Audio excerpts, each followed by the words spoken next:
the preparation, the strategizing part of it is something that becomes very, very important. So it is encouraging that, a just transition employment program has been established at the COP27. How we still need to be working on making it functional at the national level, for that matter. United Nations Development Program. Shoko, hi, and a very, very warm welcome to you. Such a delight to be greeting you. Thank you. Looking absolutely vivacious. Can we please also welcome Rohit Sipahimalani, the Chief Investment Officer from Temasek, Singapore. Rohit, hi, and a very good evening to you. On that note, can we also welcome Susanna, Hasenoehrl, the Senior Vice President and Head of Sustainability, SAP Asia Pacific, Japan, Singapore. Susanna, hi, warm welcome. So good to be seeing you in person. Can we also welcome Fazil Abdul Rahiman, the Group VP Sustainability and Climate Change, Abu Dhabi National Energy Company, TAQA, UAE. Fazil, hi. Thank you for that very good entry onto the stage. Thank you. That just lightens up everybody out there. Can we also welcome Sandeep Sethi, the Managing Director, JLL, the Work Dynamics in West Asia, JLL. Sandeep, looks like there's so many fans in the house for you, and please count me as an additional one. Thank you very much.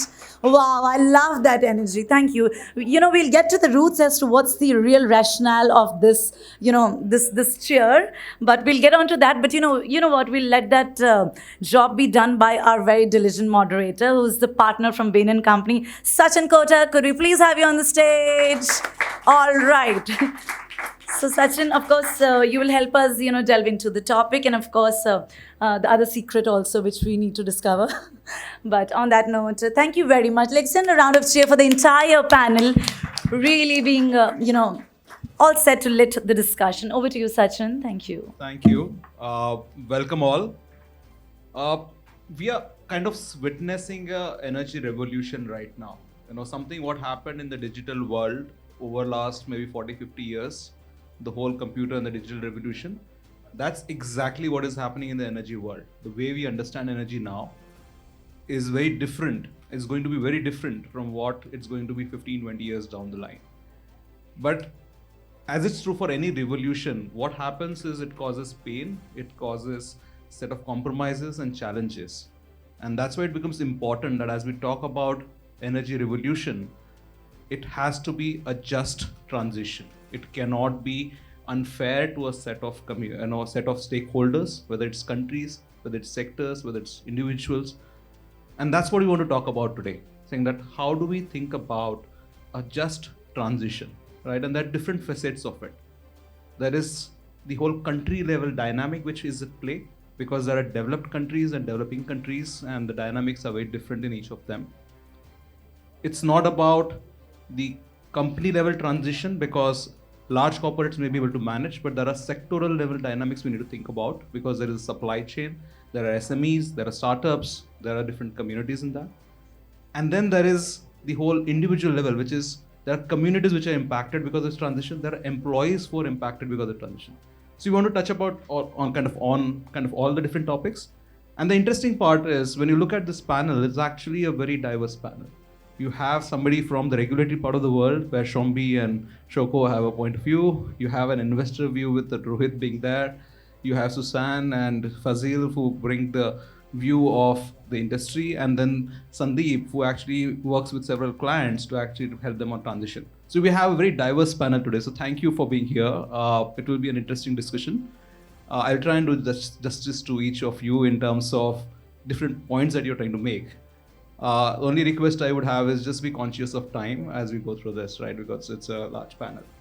Now, before we start and go into the details of it, there are a lot many things happening at different levels. And Shombi, when you put your hat as a policy maker, how do you think about this, right? What's actually happening on the transition front? Thank you, Sachin. So I think perhaps just to sort of, set a broad stage, it's a typical story. You can look at it, there's good news and there's bad news. And of course, the bad news is that we're a planet in polycrisis. You look at 1.5 degrees, looks to be increasingly unlikely, but we can't give up on that goal. You look at, climate change has been overshadowed by war in Ukraine, for example. You look at, the Secretary General of the UN is calling for an SDG rescue plan, stimulus plan.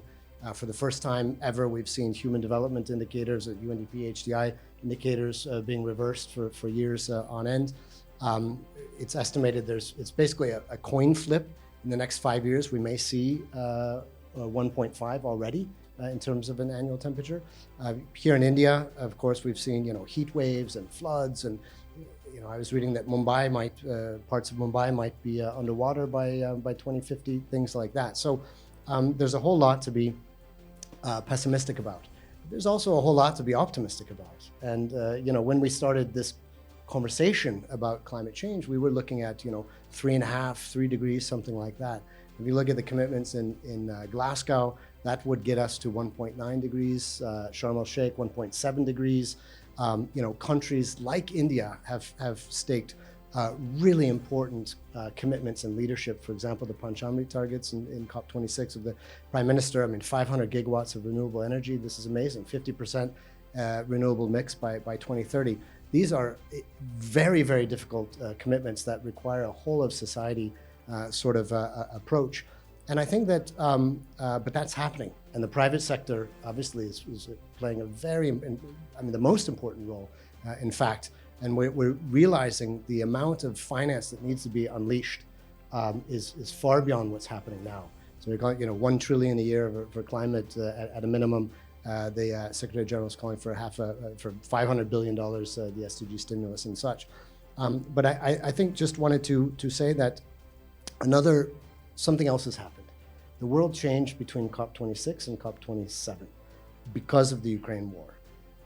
Before that, let me just put it this way, we're now, unfortunately, for very negative reasons, having a much more honest conversation. And this links to the just green transition. That, unfortunately, the just green transition cannot be just green.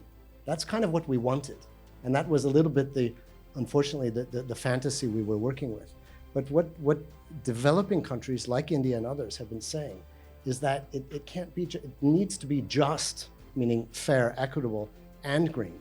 That the right to development is inalienable and will be taken. People will develop, they will claim their right to develop. And if that has to be on the basis of dirty technologies, it's going to be. So the onus has been on the high-income countries, the countries that already developed, to help bring along those developing countries to achieve the development in a sustainable way. Now, this wasn't always obvious, but the minute that high-income countries, especially some European countries, faced the challenges of Ukraine, they didn't even blink to fire back up coal plants and things like that. And this is just the daily reality of developing countries. So I think now, unfortunately, there's a more honest conversation, but that the silver lining is that can lead us to much more practical and realistic pathways and agreements together. And what you mentioned is very interesting, the whole dynamic between the developing and the developed world, right? Because the developed world has seen the journey to some extent, and the developing world is trying to figure out their way. One part of it is, for example, the whole Just Energy Transition Partnership that happened between the developed countries and South Africa, and then recently with Indonesia. Now, if I look at it, there is money flow that is being thought about as one of the levers. But then I come to Rohit, and Rohit, as you think from an investor lens, what are some of the enablers that also need to be in place to make this more effective? So, as has been pointed out, there's clearly a recognition amongst the international community at large that we need to have an energy transition that is just and equitable. And as you've seen, in JETP, you've already had over $40 billion of commitments made to South Africa, Indonesia, and Vietnam to help make that transition. But that's a small amount in the overall scheme of things. If I think about outside governments, you've got investors, asset owners like us. We have made net zero commitments, but we've also internal goals ourselves in terms of having a certain amount deployed in projects which actually generate negative emissions. And the reason we're doing that is not just for the good of the world, but also because we think it makes economic sense. And it makes economic sense if you believe that you're moving to a world where carbon will be priced, and there will be economic benefits and demand for green energy. So, for example, and there's a lot of money flowing in that direction. So, for example, we are an anchor LP with the Brookfield has a global transition fund, which one of the things that they're focused on is investing in heavy emitting businesses and trying to phase out those emissions in favor of renewable or green sources. Now that's good, but the bad thing is that a lot of funds like them are focused primarily on developed countries because they find the risks of doing such projects in emerging markets as being too high. And that's where we need governments to step in to sort of help, host governments to help try and take on some of those risks. You need multilaterals to be a part of the equation so that investors feel comfortable that the host countries will honor their commitments. You probably need some philanthropic capital, some first loss capital in the form of blended finance, again, to make sure that you're attracting capital with return hurdles that are acceptable to the financiers for the risk they're taking, but also acceptable to the target countries. Because today, yes, capital, even if it wants to flow, the rates of return they want are too high for what can be justified by the developing countries. Fair. So so these are challenges I think that need to be addressed, and it's complex, it's not easy. And I'd make just one distinction between JETP and green energy and projects there. On the latter, regardless of subsidies, there is still a lot of money flowing even into developing countries, whether it's renewables or other areas, because people feel it makes economic sense. But the Just Energy Transition Partnership, we're talking about phasing out coal plants. You're actually shutting down productive capacity. There's a financial loss somewhere, and someone has to bear that loss. And it's either going to be governments, or you need to price carbon in a way where someone who's giving up the value by shutting down their plants can get it back in the form of carbon credits. But so that's a more difficult one to sort of see progressing. But I am more optimistic about general money flowing into green energy projects and the green transition. And Rohit, you're making a very interesting point, right? Because if you read where India is stuck, right, on the JETP discussions, right, the same deal that was signed with South Africa or Indonesia may not work in an Indian context, because there is a belief that coal is going to stay in India. It's actually, the energy transition is in India is not about replacing coal, but replacing the new capacities that will get added in future by green instead of coal, right? So it's not about, which is very different from what has happened in US and in many European countries. And there are many dynamics around it. And maybe, if that's why I would want to bring Shoko in, saying that you've been part of many of the regulatory as well as the, the business conversations. What's actually happening in India? Because as Rohit said, the dynamics of a developing world are very different, and you've been here for 4 years. So what's your take on a lot of these conversations? Thank you very much, and a very good evening to all of you. It's great to be in this panel, very diverse.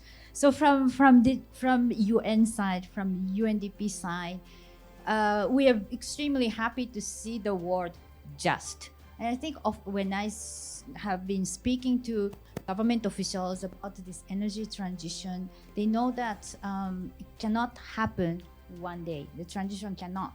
Why? Because it's not only about technology transition. I'll say the very basic thing behind, you just mentioned the financial loss, and behind financial loss, they are simply people, and we cannot reskill these people in one day. So, and then I have seen India under a lot of pressures for transition, but I think now it is time that India's stories can really go out. India being the G20 presidency, India can stand up to really say that it has, as India has been saying, has to be just, it has to be equitable, fair transition. I don't know whether any of you have been to a power plant. I have been one. I have seen the whole village within that compound. It's a village. Hundreds of people are living. Families are living. Schools are there. Hospitals are there. How are we going to reskill them? How are we going to bring the next generations who have not the skills of the last century or even early this century, but the green job, job oriented skills. So it has to start from that. Importantly, also, when you look at the revenues of the government, 18% of revenues come from this traditional or conventional power sector. When you look at the revenue of state governments, 8%, and of course some states such as Jharkhand and so on, of course they are dependent on this on the power sector. So we have to really have a much broader perspective, and it has to be people centric. Very interesting, and that's why I'm going to now touch up and kind of go to the three other people who have a very different vantage point on this, right? Maybe I'll start with Susanna. From your vantage point, and as SAP, when you work with set of clients and within SAP as well, when you look at these challenges which need to be much more broad-based in their nature, how do you tackle them? What's your view? Well, first of all, if I look at this from an enterprise sector, I think that the key to a just transition is transparency. And one might argue that in order to incentivize the private sector to invest into a greener mix of energy, we need to credibly show the return on investment, and to also illustrate how sustainability and profitability can work hand in hand. And here in India, we have surveyed the business leaders, and 45% of them say that within the next 5 years, sustainability will have a material impact on their financials. And I think we're at an inflection point now where traditionally sustainable investment, renewable energy, and so on have been associated with a higher cost. However, if you now talk to the business leaders here, they associate environmental action with the strongly positive impact on their financials. And the motivation to do this is revenue growth and consumer demand. So I think there's quite a shift in mindset. And just to get that data point right, 59% of the business leaders really see that positive correlation here in India. So from our perspective, the ability to account on the impact of sustainability performance on the company's overall performance and financial performance is really key and a critical capability that the companies need to build up. And we're talking about here of the integration of financial data and non-financial data, carbon data, and other sustainability metrics. And really, we need to think beyond collecting and disclosing this data in a retrospective manner, perhaps annually. We need to think about integrating this data into all core enterprise processes. And at the same time, while this sustainability data becomes visible and actionable as part of enterprise processes, we absolutely must enable the teams also to take action and to steer operations towards best sustainability outcomes on a continuous basis. And I'd like to share just one example. Waycool is an Indian food and agri-tech company. So they've taken this initiative to create a digital dashboard where they integrate data from IoT sensors as well as financial and operational data from the SAP enterprise planning system in this case. And what they've been able to do with this, by having these insights, they've been able to change their operations so that at the back of avoiding 83 tons of greenhouse gas emissions, they also saved more than $17,000 of costs. So that's almost $5 per ton of saved emissions. So absolutely that kind of profitability and improved sustainability outcomes can be there by making use of a greener energy mix as well. That's very interesting. You touched upon there is a financial aspect, but there is a technology aspect, there is, the community aspect. In fact, Sandeep, I am going to give some part of my job to you. in terms of trying to synthesize some of this, because you heard, Shombi talk about, how the developing and the developed world needs to work together. Rohit talked about the whole financing part of it. Shoko talked about the community part of it. Susanna talked about the whole technology and the community and the financing part of it. You deal with so many clients, right? Who want to actually go on the net zero journey. What are your conversations like? So we've realized, and I think everyone has, so I'm sort of stating the obvious, but bear with me, that this whole transition, be it to net zero or just energy transition, is not a solo effort.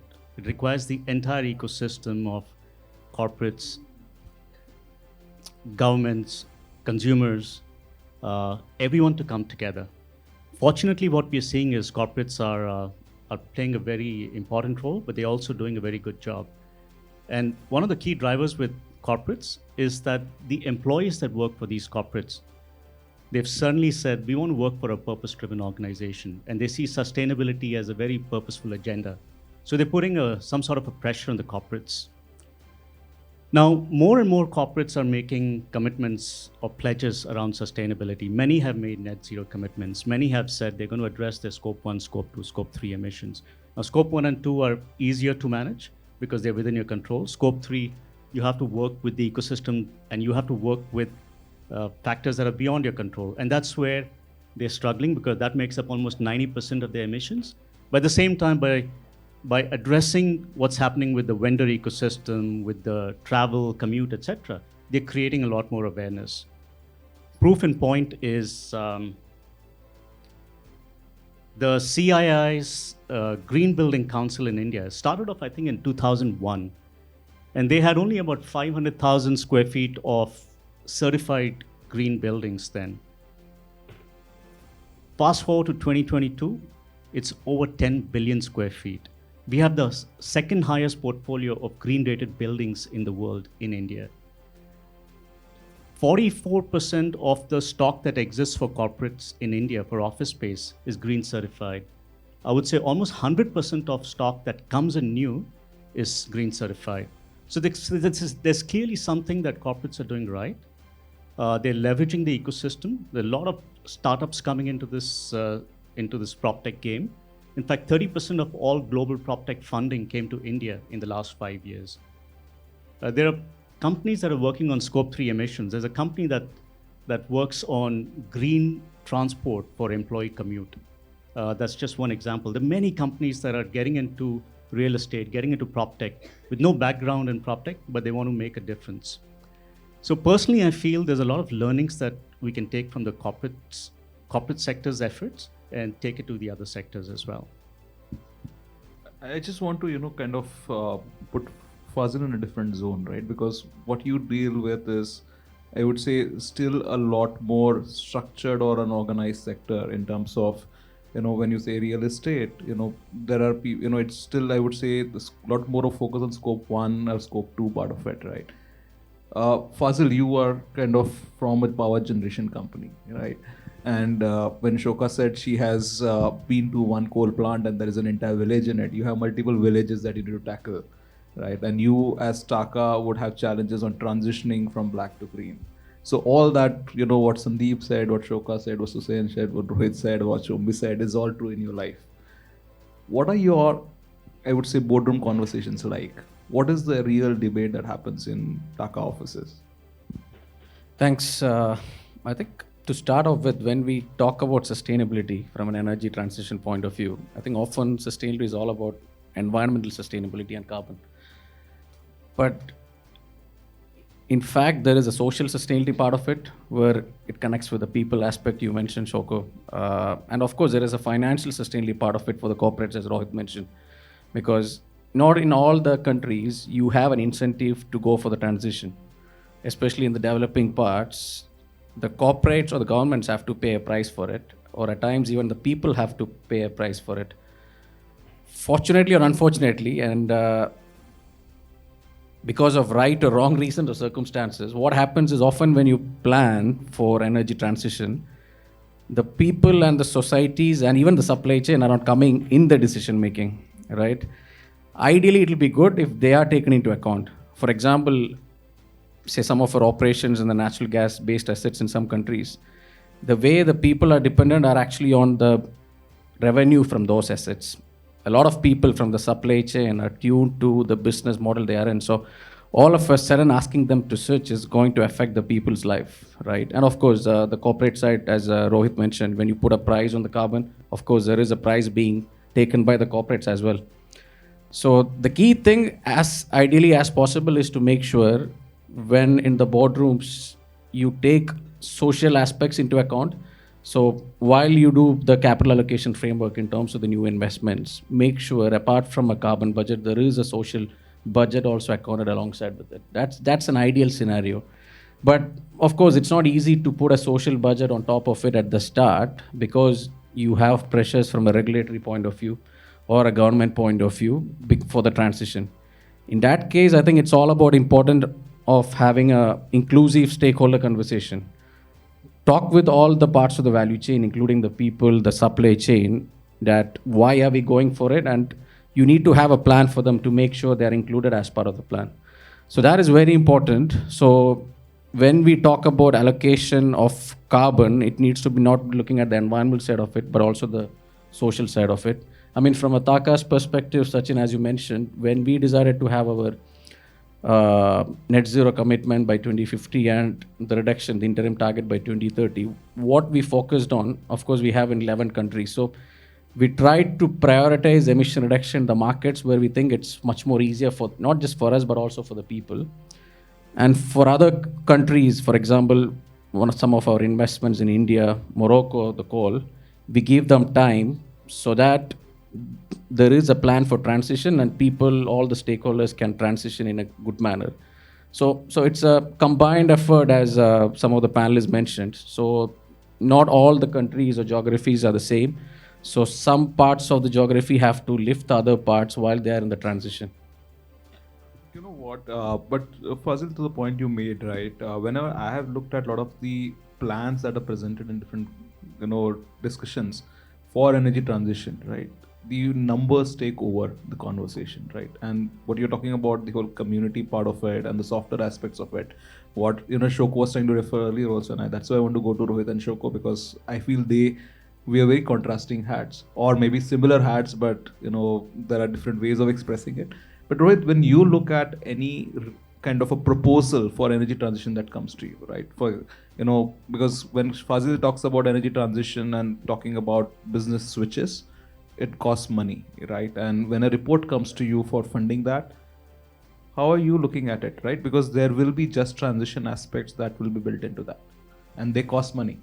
Yeah, but it's it is very, very critical because it comes to the heart of the bankability of the project. Because if you have social issues that are left unaddressed, it is going to create complications in execution. There'll be delays. You can be sure there'll be intervention from various stakeholders. And ultimately, there's a cost and the viability of the project come into question. So you have to look at these things. Now, these are complex issues to solve, not easy, requires commitment of time and resources. And so therefore, if you really want to scale this up, you have to have some template that you can follow rather than try and solve this bespoke for every individual project. So one of the things, it's not easy. One of the things we're trying to do as Temasek, we've just set up a joint venture with HSBC called Pentagreen. And really the focus is we're going to take a few pilot projects in Southeast Asia, starting with Indonesia and Vietnam. These are marginally bankable projects and having all the issues that we just talked about. And to try and see how we can make these financeable. And we're going to work, we have a partnership with ADB to see how we get multilateral support. We're going to work with the government to see how we can get government support. We've got philanthropies who are willing to say that they're willing to provide capital for the projects, and we've got to work out the terms on which they do it. But they can take a first loss or actually absorb some of these costs. And therefore, as a package, you try and make these projects bankable and viable, addressing all the issues that we've just talked about. Now, what we've said is we're not there, but we've set up the company, we've set up the team, we're working on 3 pilot projects. If we can get that done, you'll try and see how can we replicate and scale that up. You need to have a template with a bunch of stakeholders who can follow that again and again. And I think that's absolutely critical. Otherwise, many of these projects will you'll never feel comfortable taking on the risks the social risks of the project, you'll never end up funding them. But when I look at the social risk of the project, what would be the big risk, right? One would be the whole, I would say, the R&R risk, right? Because you need to kind of maybe help the community migrate somewhere, or kind of their lives will get impacted. There is a supply chain risk of it. There's an employee risk of it, right? And this will be very different in each geography and even each region, right? And when we talk about government and the philanthropic support, it will not be a local kind of a base, right? At least that's my. So just on the philanthropic side, I mean, it's interesting that now you have some global philanthropic organizations that are willing to have a dialogue, and we're having dialogues with them about funding this in certain regions. But they need to understand, obviously, initially it's going to be project by project. We need to understand the benefit and where the money is going and how this is going to be used. But if they can understand that certain types of projects in a particular region, this is the template we're going to follow. We're hoping that we get to a point where they say, okay, for this category of projects in this region, we're willing to give you so much money so that you deploy it across projects as required, rather than have to go for each individual project and get that funded. But they're global philanthropic organizations who are equally committed to the global energy transition, climate transition, and see that as one of their objectives.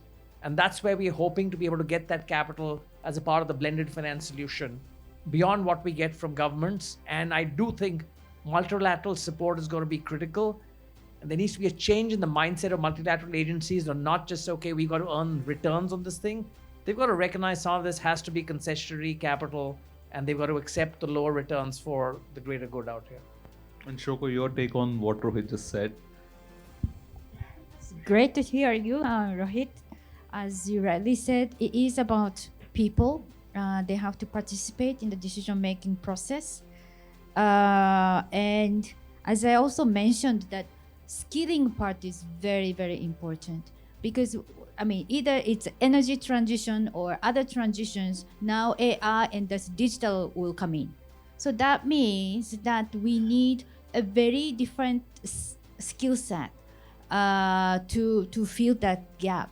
Do we have them in the market right now? We will have those people who are trained for conventional power sector and others, but we don't. So when we talk about investment, it's not only about money. It is about investing on people.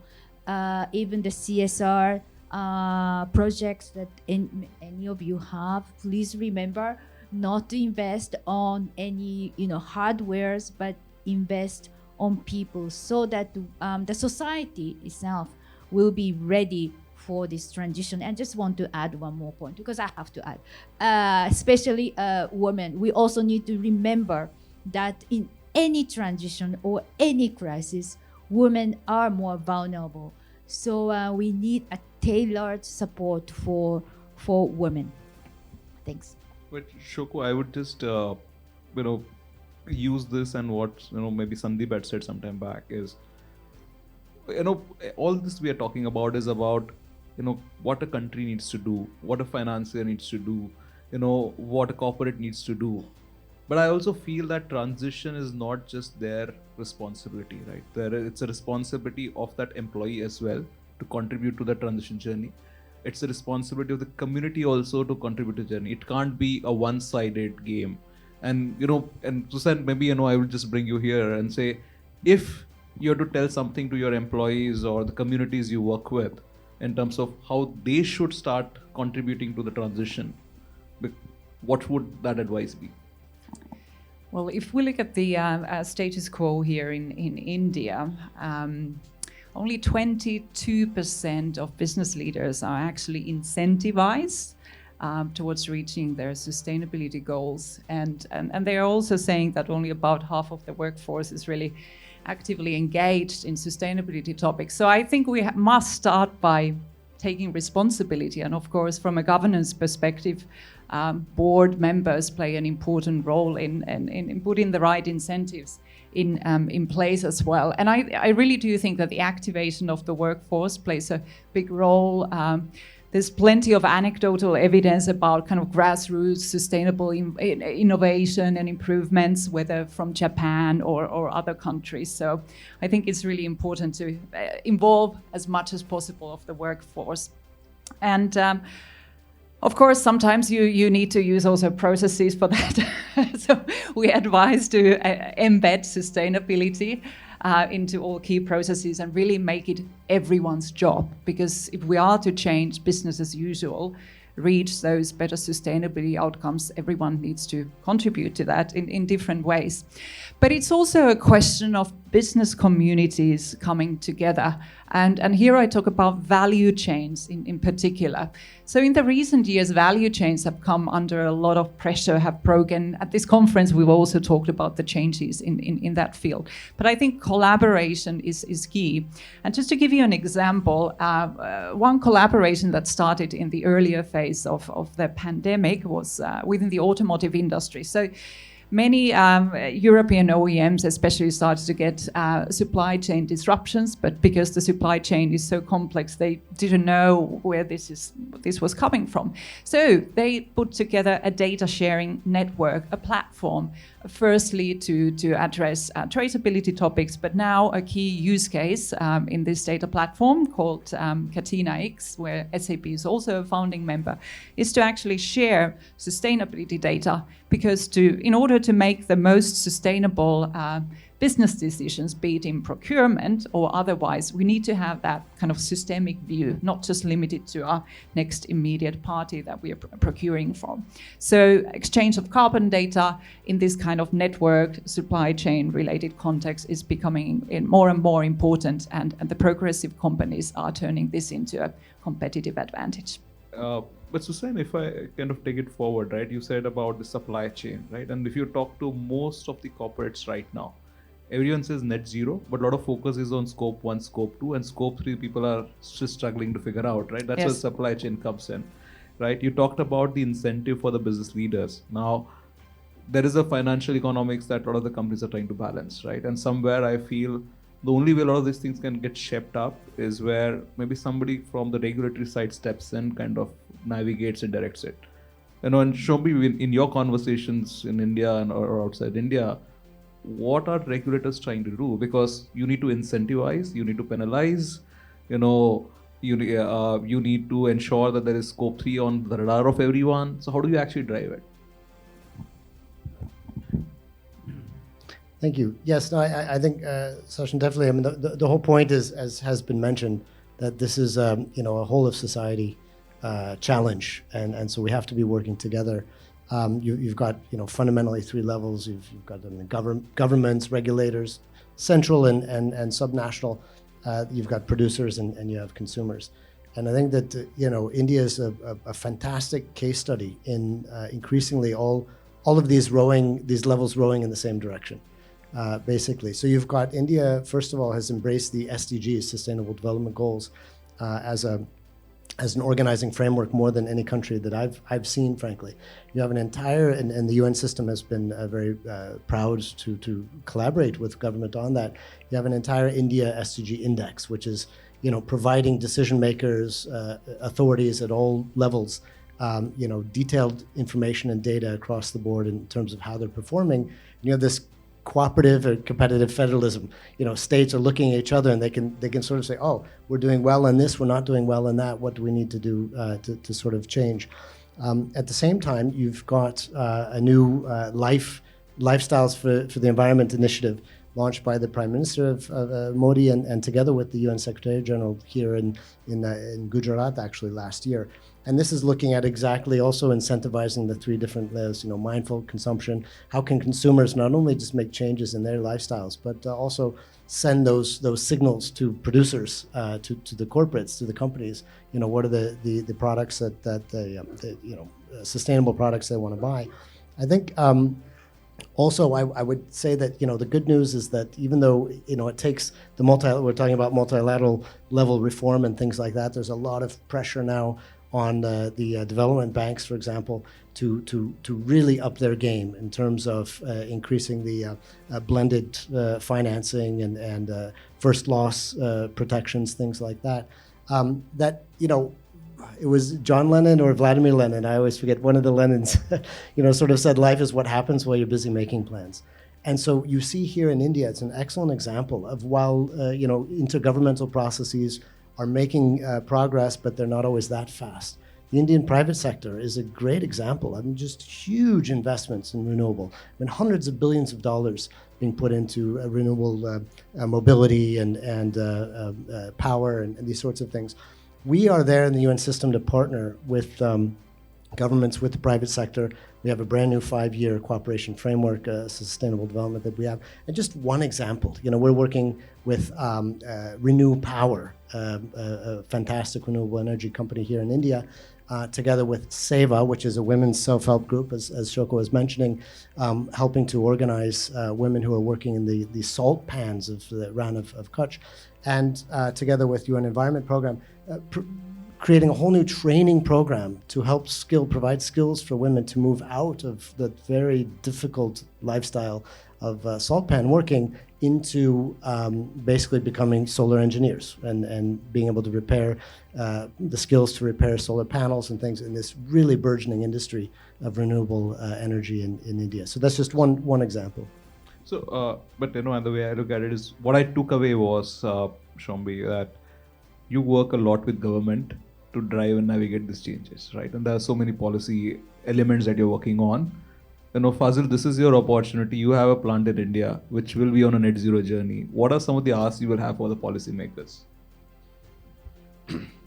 As I mentioned earlier, within the portfolio, whatever is existing, the solution is not simply switch off immediately, because it affects the social part of the side of the business, right? And we have to respect the power purchasing agreement, which is meeting the needs of many consumers. But of course, what we can do is find solutions with the help of technologies. That's something which we are trying to pilot, how we can decarbonize, whether it is based on CCUS or whether it is based on energy efficiency. But I think all of us, not just TAQA or an energy company or whoever be in the value chain, I think the growth, what we plan for, is what we need to be really careful. So as a company, we have plans to double our growth by 2030. And what we are doing from that growth perspective is to make sure that is coming 95% or above from renewables, because that has a massive effort going forward. So if I summarize, the first is what you have existingly, make sure you reduce the impact without impacting the people's life. And 2, whatever you're trying to grow, make sure you are accountable for it, be transparent, and take all the stakeholders in account and make sure it's on the green path. Fair. I think I'm also looking at the time. One last comment from Sandeep. Sandeep, before I give it to you, what I want you to do is, you heard everyone talk about it, right? On different perspectives, whether it's financing, whether it's regulatory, whether it's community, whether it's employees, whether it's from. As you think of it, what is that you're going to tell your clients on Monday now, right? I can give you one tip, which is, think about it like swords and shields. We always thought about energy transition as a shield, which is more of compliance and defensive. Can you make it a sword, right? And what will those swords be for them? Which is, how can I create an advantage for the company while keeping transition at pace? Can I call a friend? You had many fans here. We anywhere to decipher how it works. I paid them, but that's a different story. So look, I look at it through 2 lenses. One is, of course, I'll tell my clients that there's a huge business opportunity here. Yesterday, Mr. Kant talked about us being the second highest producer of green hydrogen, right? That much investment is going to create at least 4 million new jobs. If we have to come to 500 gigawatts of renewable and non-fossil fuel power in the next, let's say, decade, we've got to spend at least $200 billion. Think of the multiplier effect that's going to have on the economy, which means the businesses have to treat this opportunity as once in a lifetime opportunity.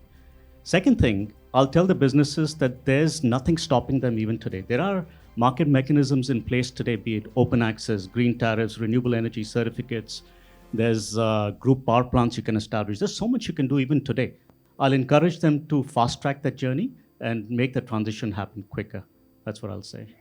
Thank you. Thank you, everyone. I think we are up for the time, so.